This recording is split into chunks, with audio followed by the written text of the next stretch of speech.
So the way to test your transformer is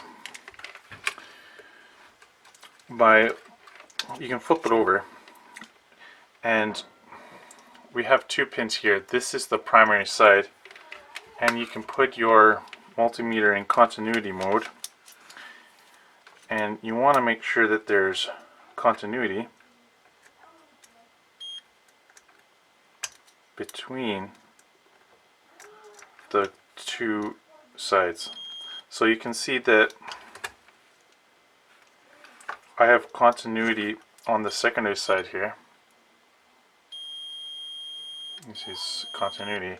There should be continuity on here, and there isn't. So this is a bad transformer. Here's the other type of transformer, and all transformers are basically the same. I have the primary input here. This is the primary side, and the output, usually it's 120 going in, depending on the purpose of the transformer. So we can try to do the continuity test on the primary side.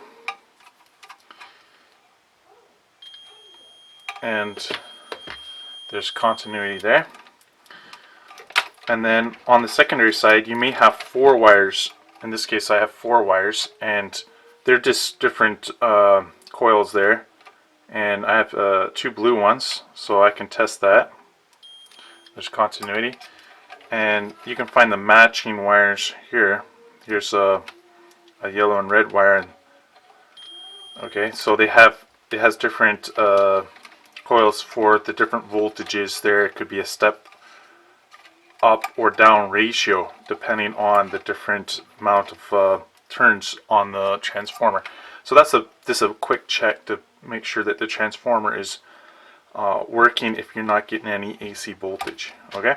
Other way to test it is putting AC voltage and then just measuring on the output what you're getting to verify its voltage.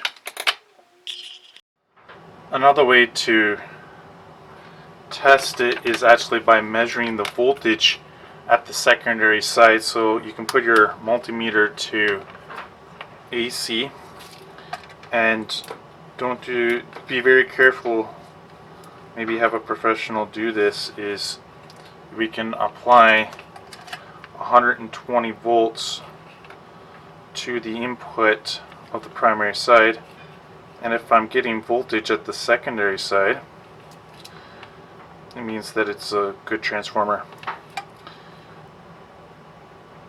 I'm getting 21 AC volts on that coil, and I'm also getting 21. This is a step down transformer. There's 2 types of transformers, one step up and step down. So the basic concept of a transformer is you have a input, which is just a coil, that's called the primary, and then you have a other coil at the output, that's your secondary. And usually it's 120 volts AC, and you can either step up or down. It'll be a certain ratio up and down, and then you can get that. And these are all AC, and then usually they have a rectifier to get into DC voltage. So when you do a continuity test here, if there is no connection here, it is a bad coil or windings there. There is no physical connection here because it's induction, it's induced voltage that will induce the current through here. So the secondary ratio, you can have depending on the ratio between the, in this case this is 2 to 1, so you're just going to go down, or you can go up. And sometimes there's more connections here, there's more taps, so you can do a continuity test between the wires, and it'll have different voltages depending on the ratio. And you can see that this has high current here, it has fewer turns, and then here it has a whole bunch. It has hundreds of turns on the other side. So this will be your primary input, and then we have the output right here. So if there is no continuity between the 2 pins, it means that somewhere in there one of the windings have burnt. But it's not too common for that to happen, but it does happen.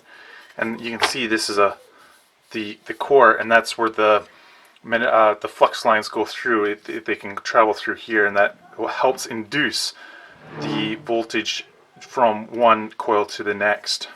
So then why do we have the difference between sizes? We could have the same output voltage in AC, but they are totally different. Well, the reason is usually the bigger the transformer, the more current it can handle. The smaller it is, the less current it can handle. So you can see sizes where you can have small ones, you can have bigger ones, huge ones. And that will be the same for these kind of transformers. Is you have the primary side and then the secondary side out here. You can measure, you can plug that in and measure. If you're not getting anything here, then it's a bad transformer. I'm going to break this out and I'll show you the inside as well. Here, this is a 20 volt AC transformer, and you can see that the input goes from your 120 volts into the primary side, and then the secondary side, the taps are right here at the top. Sometimes you can have a faulty transformer too. This should give out 24 volts AC. I'm only getting 4 volts, 3 volts. And so what could be the issue is you're still getting AC, but there could be a short in the windings so that you're only getting half of the windings in there, and so the voltage will be reduced.